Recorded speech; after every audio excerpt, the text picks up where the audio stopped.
नमस्कार दोस्तों। रीट मेंस अध्यापक सीधी भर्ती परीक्षा के लिए राजस्थान की राजनीतिक एवं प्रशासनिक व्यवस्था है, उसके बारे में हम देख रहे थे। और आज रहेगी हमारी क्लास नंबर 6 दोस्तों, जिसमें आज हमारा टॉपिक रहेगा राज्य सचिवालय। सचिवालय के बारे में संपूर्ण अध्ययन करेंगे। जबकि सचिव जो मुख्य होता है, सचिवालय का सचिव होता है मुख्य सचिव के अलग से एक हम क्लास लेकर आएंगे, क्योंकि सर्वाधिक जो क्वेश्चन एग्जामों में आते हैं वो मुख्य सचिव से रिलेटेड आते हैं। तो उनसे रिलेटेड हमें पूरी जानकारी एक अलग क्लास के अंदर ले लेंगे। बाकी सचिवालय है उसके बारे में इस क्लास के अंदर संपूर्ण अध्ययन कर लेंगे। एनसीईआरटी और आरबीएससी की जो पुस्तकें चलती है उन पर आधारित ये क्लास रहेगी। यहाँ से जो साथी ये नोट्स प्राप्त करना चाहते हैं राजस्थान जीके के रीट के लिए, जो साथी नोट्स जिनमें फैक्ट आपको मिलते हैं, जहाँ से क्वेश्चन एग्जाम में आते हैं, वो मिल जाएंगे कुचामन ऑनलाइन क्लासेज ऐप में स्टोर के अंदर। दोस्तों, सभी साथी जो हमारे साथ जुड़े हुए हैं, रीट की तैयारी कर रहे हैं, वो सभी साथी इन नोट्सों को समय रहते हुए एक बार जरूर पढ़ लें। दोस्तों, एक बार सभी साथी वीडियो को लाइक शेयर, और जो नए साथी जुड़ रहे हैं वो चैनल को सब्सक्राइब करें। और अधिक जानकारी के लिए यहां पर दी गई है इंस्टाग्राम आईडी, जहां पर जाकर आप फॉलो करके मैसेज कर सकते हैं। तो चलिए शुरू करते हैं सचिवालय के बारे में। दोस्तों, एक एक जानकारी आपके लिए इंपॉर्टेंट रहने वाली है, तो थोड़ा सा ध्यान से इसको आपको पढ़ना है। दोस्तों, किसी भी राज्य के शासन द्वारा प्रत्यक्ष रूप से नीति निर्धारण करने, देखिए एक तो नीति निर्धारण करने, वह राज्य सरकार द्वारा राज्य के विकास के लिए जारी की गई योजनाओं को आम जनता तक पहुंचाने के लिए कहीं लोक सेवकों की आवश्यकता पड़ती है। और इन लोक सेवकों की सर्वोच्च प्रशासनिक अधिकारी शासन सचिव कहलाते हैं। दोस्तों, और इन सचिवों का आलय घर ही क्या है? सचिवालय। दोस्तों, कुछ समझ में आ गया यहां से आपको? राज्य का शासन है, उसमें कोई नीति बनानी हो, कोई नीति निर्धारण करनी हो, या राज्य सरकार के द्वारा जो योजनाएं होती है उनको आम जनता तक पहुंचाने के लिए बहुत सारे लोक सेवक है वो कार्य करते हैं। और इन लोक सेवकों का जो अधिकारी होता है, प्रशासनिक अधिकारी, वो होता है शासन सचिव। और इन शासन सचिवों का जो घर होता है वो ही होता है सचिवालय। अगर हम राजस्थान की बात करते हैं तो राजस्थान में कोई सी भी योजना हो, कोई सी भी नीति हो, सब कुछ सचिवालय के अंतर्गत ही चलती है। दोस्तों, केंद्र सरकार के समान राज्य स्तर पर मुख्यमंत्री एवं मंत्रिपरिषद के सदस्यों को प्रशासनिक सहायता, मुख्यमंत्री और मंत्रिपरिषद इनके जो सदस्य हैं उनको प्रशासनिक सहायता हो या परामर्श उपलब्ध कराना हो, प्रशासनिक सहायता एवं जो परामर्श है ये उपलब्ध कराने के लिए जो प्रशासनिक निकाय कार्यशील होता है उसे राज्य सचिवालय के नाम से जाना जाता है। दोस्तों, आ गया समझ में? यहाँ पे राज्य सचिवालय होता क्या? जयपुर के अंदर बहुत बड़ी बिल्डिंग है राज्य सचिवालय की, वही चीज है। दोस्तों, आगे चलिए मित्रों, आगे देखते हैं। यहीं पर नीतियां तथा कार्यक्रम अपना आकार लेते हैं। कोई भी नीति हो, कोई भी कार्यक्रम हो, कोई भी योजना हो, यहीं पर अपना आकार लेती है। दोस्तों, तथा यहीं पर उनके क्रियान्वयन के आवश्यक निर्देश भी प्राप्त होते हैं कि किस प्रकार इनको लागू किया जाना है, कहां पर इनको लागू किया जाना है। इसके जो आवश्यक निर्देश है वो यहीं पर क्रियान्वयन होते हैं। दोस्तों, राज्य सचिवालय को राज्य सरकार का हृदय केंद्र माना जाता है। राज्य सचिवालय होता है, इसको राज्य सरकार का क्या कहते हैं? हृदय केंद्र माना जाता है। सीधा क्वेश्चन आ सकता है एग्जाम में, राज्य सरकार का हृदय केंद्र कौन होता है? राज्य सचिवालय। दोस्तों, शासन सचिवालय की राजस्थान राज्य की स्थापना निर्माण के तुरंत बाद वर्ष 1949 में प्रथम अध्यादेश द राजस्थान एडमिनिस्ट्रेशन ऑर्डिनेंस के जरिए हुई। जो शासन सचिवालय, इसकी स्थापना, राजस्थान की स्थापना होती है उसके तुरंत बाद इसकी स्थापना हो जाती है। समझे आप? राज प्रमुख के द्वारा। उस समय राज्यपाल नहीं थे, राज्यपाल तो 1 नवंबर 1956 को पद आया था, उससे पहले राज प्रमुख था, तो उसके द्वारा। दोस्तों, समझिए। दूसरा अध्यादेश राजस्थान राजपत्र तथा तीसरा अध्यादेश राजस्थान पुलिस का था। ये तो प्रथम अध्यादेश आ गया, दूसरा जो राजस्थान राजपत्र का था, और तीसरा अध्यादेश राजस्थान पुलिस का था। ये 3 अध्यादेश आए थे शुरू में। दोस्तों, राजस्थान में 13 अप्रैल 1949 ईस्वी में राज्यपाल यानी राज प्रमुख द्वारा जारी अध्यादेश के आधार पर सचिवालय की स्थापना की गई।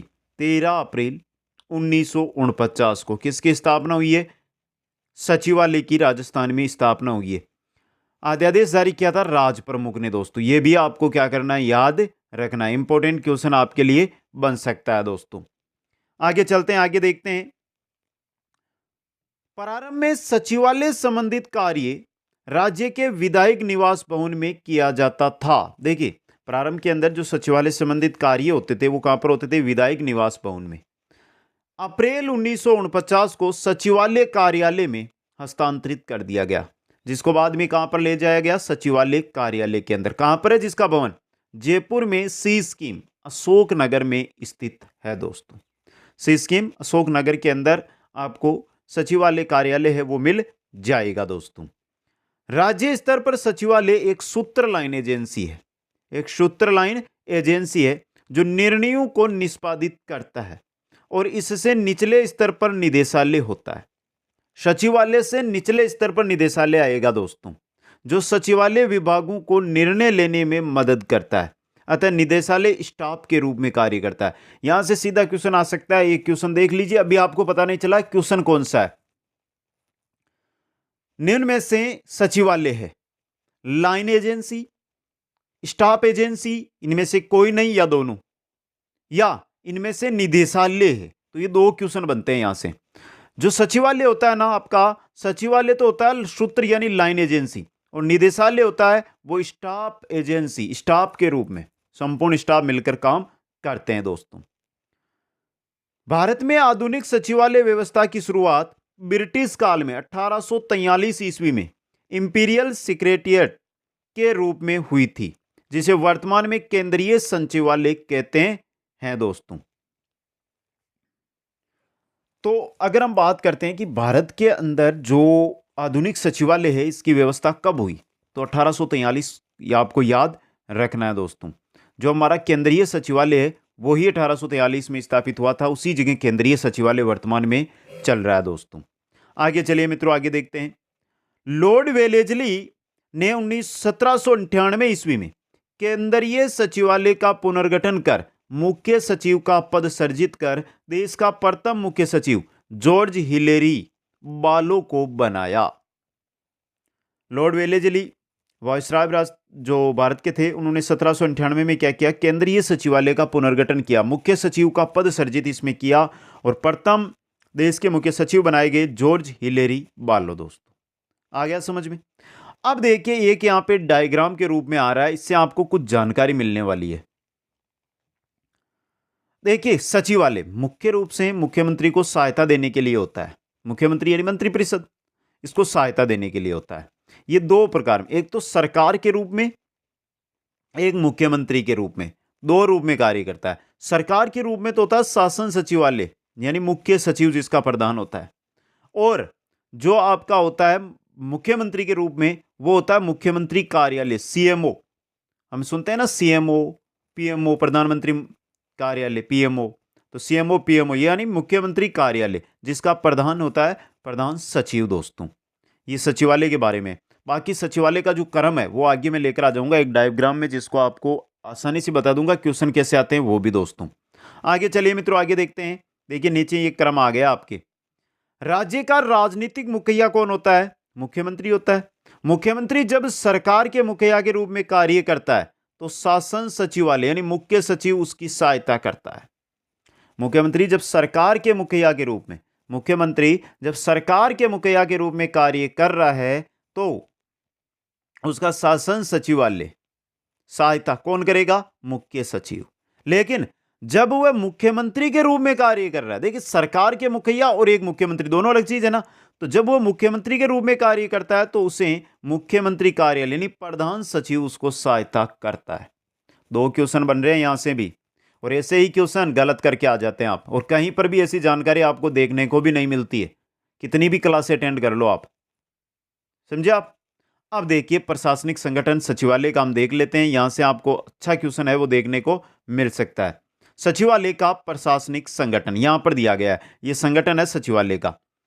राज्य सचिवालय की राजनीतिक संरचना और राज्य सचिवालय की प्रशासनिक संरचना दोस्तों, समझ गए आप यहां पे। अब देखिए राजनीतिक संरचना है राज्य सचिवालय की, उसमें मुख्यमंत्री, मुख्यमंत्री से नीचे कैबिनेट मंत्री, फिर राज्य मंत्री, फिर उप मंत्री, फिर संसदीय सचिव। मुख्यमंत्री, कैबिनेट मंत्री, राज्य मंत्री ये तो मिलते हैं, लेकिन जब काम अधिक हो तो उप मंत्री की, और काम अधिक हो जाए तो संसदीय सचिव की, इनकी क्या की जाती है दोस्तों, नियुक्ति की जाती है। अब देखिए, राज्य सचिवालय के प्रशासनिक संरचना है उसके बारे में अगर हम अध्ययन करना चाहें तो देखिए, सबसे बड़ा सचिवालय का मेन मुखिया होता है मुख्य सचिव, उसके नीचे अतिरिक्त सचिव, फिर शासन सचिव, फिर उप शासन सचिव, फिर सहायक शासन सचिव। जिस प्रकार आवश्यकता पड़ती है वैसे ही इसको बढ़ाया जाता है दोस्तों।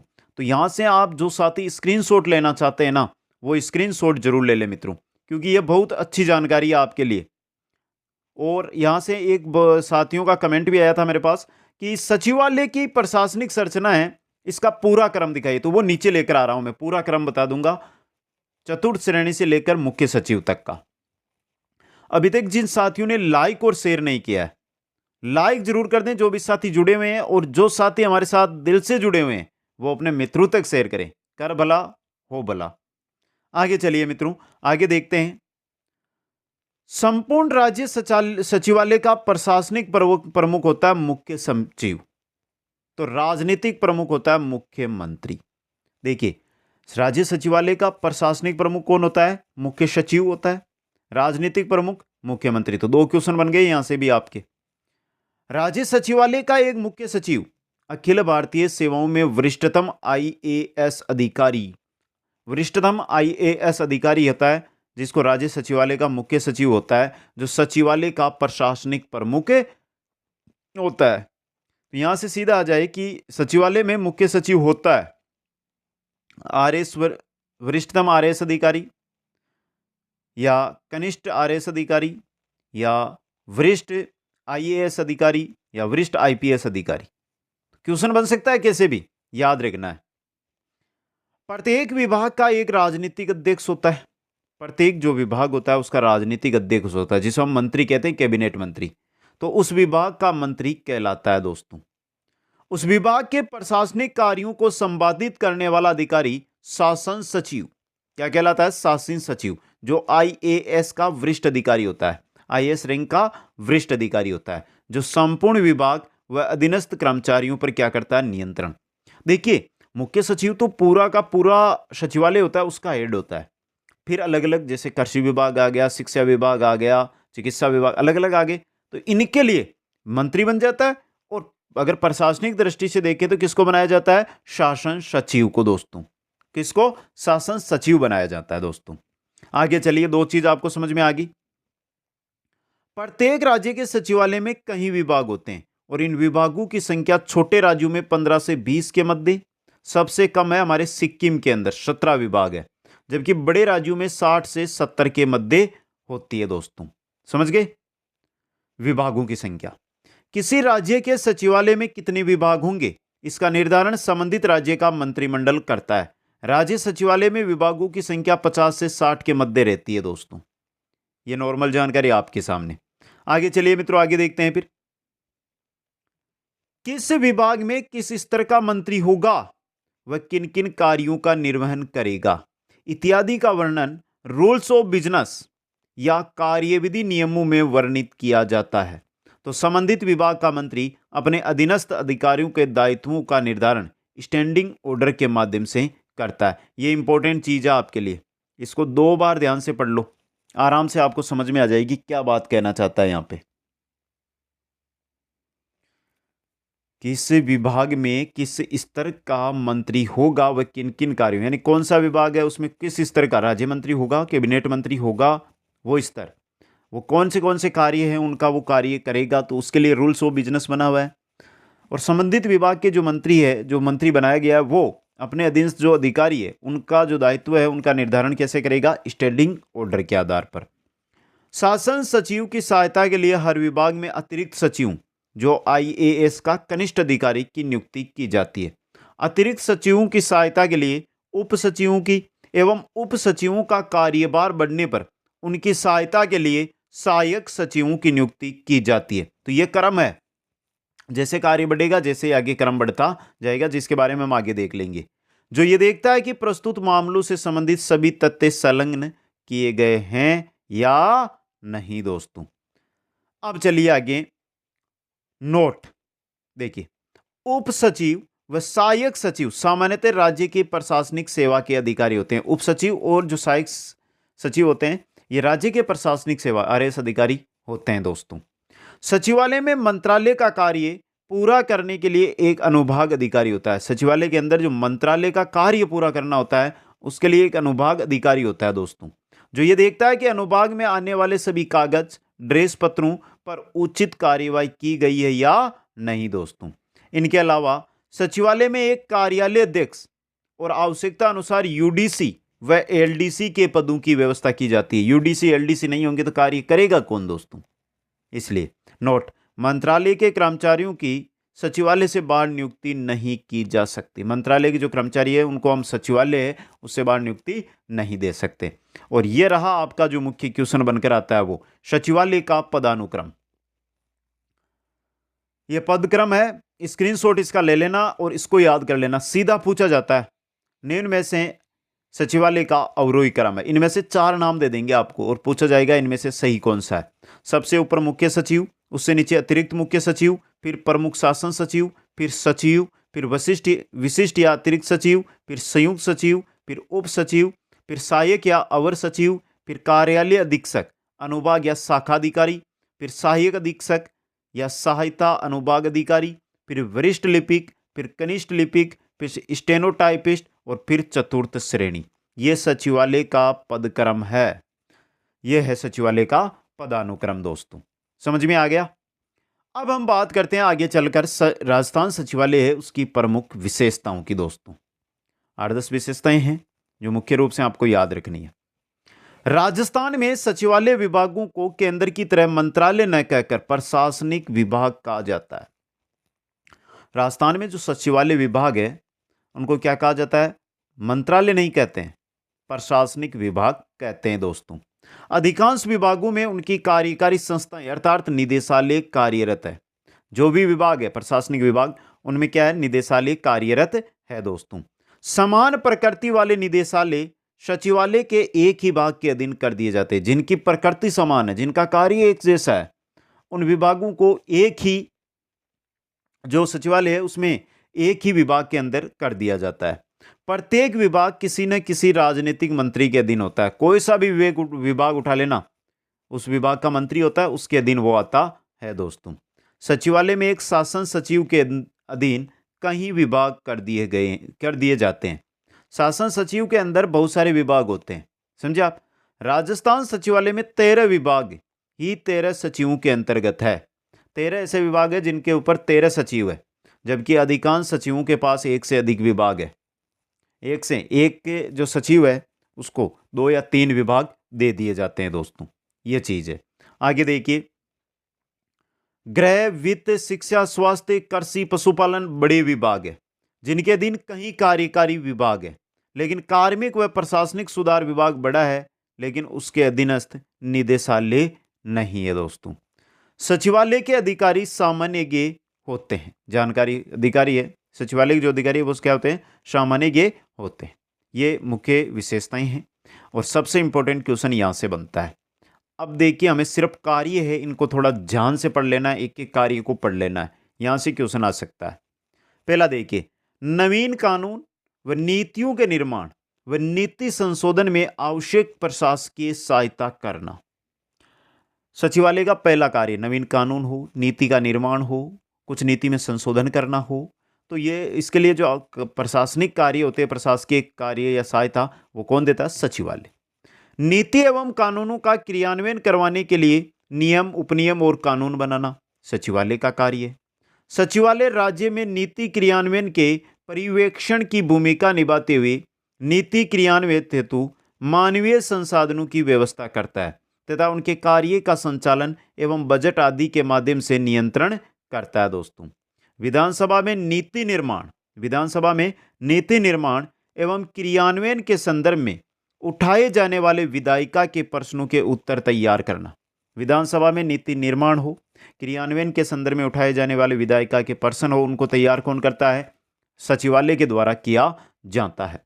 विधानसभा में उठाए जाने वाले सवालों का जवाब भी सचिवालय के द्वारा ही तैयार किए जाते हैं। जिस विभाग का प्रश्न है उस विभाग का जो सचिव है उसके अधीनस्थ जो प्रशासनिक विभाग है वो उसको तैयार करता है दोस्तों। अगला कार्य देखिए, नीति से संबंधित तथ्य एकत्रण एवं प्रतिवेदन तैयार कर, यानी थिंक टैंक के रूप में कार्य करता है कौन? सचिवालय।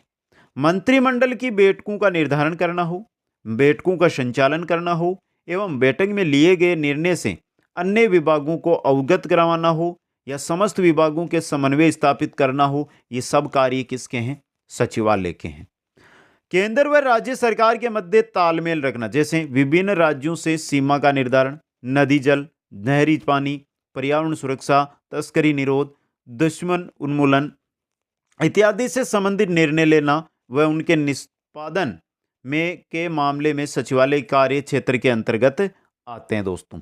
चाहे केंद्र व राज्य हो या राज्य हो, वहाँ पर लेकर कोई भी जो ऐसा कार्य है, जैसे पर्यावरण की हो, नहरी या नदी हो या सीमा विवाद हो, तो ये सचिवालय के अंतर्गत ही आएगा दोस्तों। अगला कार्य देखिए, अगला है सचिवालय में विभिन्न सेवाओं, राज्य सेवा, अखिल भारतीय सेवा से संबंधित नियुक्तियां, पदस्थापन, पदोन्नति, स्थानांतरण, वेतन, पेंशन, सेवा शर्तें कार्मिक विभाग द्वारा तैयार किए जाते हैं। ये सचिवालय का जो कार्मिक विभाग है उसके कार्य हैं दोस्तों।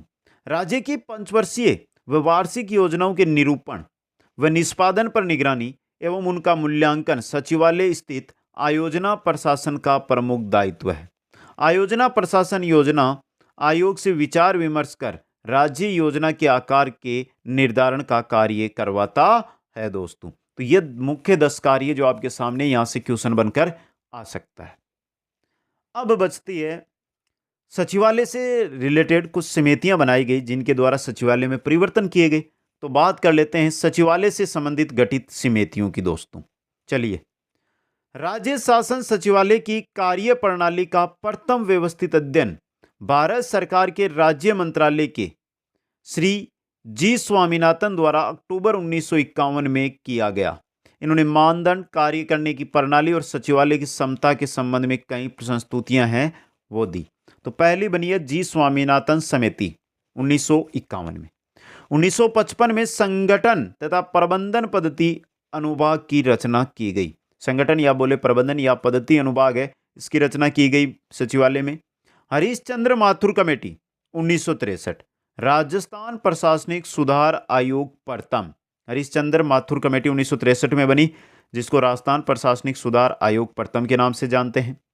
सचिवालय पुनर्गठन समिति 1959 में के अध्यक्ष थे एस डी उज्जवल दोस्तों। कौन थे? एस डी उज्जवल। प्रशासनिक सुधार आयोग 1966-70 एआरसी इंडिया दोस्तों। अब देखिए, ये प्रशासनिक सुधार आयोग है ना, यहां से इंपॉर्टेंट चीज है। इस आयोग के अध्यक्ष मोरारजी देसाई थे। उनके बाद के हनुमंते बने। उसके बाद कौन बने? हनुमंत के हनुमंते। ये के नाम है इनका, के हनुमंते। इस आयोग के अनुसार राज्य सरकार में विभागों की संख्या 13 से अधिक नहीं होनी चाहिए और मंत्रियों को मंत्रालय देने के चक्कर में विभागों की मूल संरचना को नहीं तोड़ना चाहिए दोस्तों। ये प्रशासनिक सुधार आयोग 1966, 67, 68, 69, 70 जो 5 साल लगे उसका नतीजा था दोस्तों। आगे चलिए मित्रों, राजस्थान सचिवालय पुनर्गठन समिति 1969-70 मोहन मुखर्जी समिति। इस आयोग के अनुसार प्रकोष्ठ के स्थान पर समूह प्रणाली को स्थान देना चाहिए दोस्तों। प्रशासनिक सुधार समिति 1992-95 श्री गोपाल कृष्ण बनोत समिति। इस आयोग के अनुसार नियमों का सरलीकरण होना चाहिए। और अंतिम है प्रशासनिक सुधार आयोग द्वितीय, राजस्थान में द्वितीय प्रशासनिक सुधार समिति के नाम से जानते हैं। 1999-2001 शिवचरण माथुर समिति है ये। अध्यक्ष कौन थे इसके? शिवचरण माथुर थे। ये थी सचिवालय को लेकर जो समितियां गठित की गई वो दोस्तों। और आज जो हमने देखा है वो देखा राज्य सचिवालय। अब देखिए, मुख्य क्वेश्चन राज्य सचिवालय में बनकर आता है, वो बनकर आता है मुख्य सचिव से। वो हम नेक्स्ट क्लास में देख लेंगे, मुख्य सचिव विस्तृत। और आप इन नोट्सों को प्राप्त कर लीजिएगा। इसी प्रकार कंप्लीट जीके मैंने करवा दी है। शायद ही कोई ऐसा यूट्यूब चैनल होगा जहां पर इस प्रकार आपको जीके करवाई जा रही है या ऐसे नोट्स मिल रहे हैं। तो ये एनसीईआरटी और आरबीएससी के बेहतरीन नोट्स है जो आप आराम से कुछ अमन ऑनलाइन क्लासेज ऐप से प्राप्त कर सकते हैं दोस्तों। आप सभी को बहुत बहुत धन्यवाद। जय हिंद, जय भारत।